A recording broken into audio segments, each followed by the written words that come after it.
In this question, we are asked, which of these has the largest lattice energy? Please, if you are preparing for JAM, there is a link on the title of this video. Just click there. And join my WhatsApp group where I prepare students on chemistry. We talk about lattice energy. We are looking at the energy that is required to break 1 mole of ionic solid into its gaseous ion. This one are what? Ionic solid.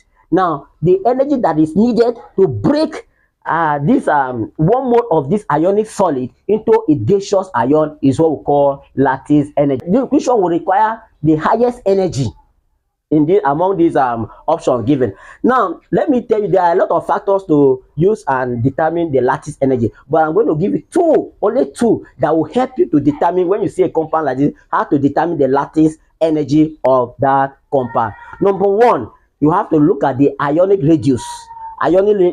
Now, the ionic lattice energy increase as ionic radius reduce or decrease.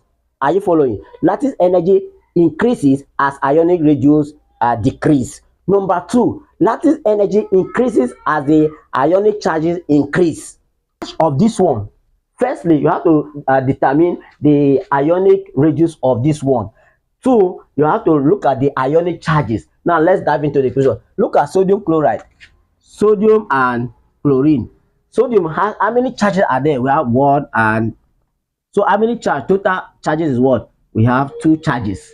Give us 4. Number one of the factor, we say that the the lattice energy increases as the ionic charge increase. It means that this one now, these two now, will have a greater lattice energy because of what? The charges are what? Are more. So this one, we now consider this one. This one, the option is what? Of course, this one will have more energy. Do you get that? Than what? More lattice energy than this one. Now, in the case of this one, the next factor, because if you look at the charges here are the same. This one has 4, this one has 4. Now, you now consider the next option is that reduce. Now consider what they are plus 2. Now, calcium here has what? This one has what? 12 atomic number. Now, how many electrons are here? Of course, here we have what? We have 10 electrons, and here we have what? We have 18 electrons.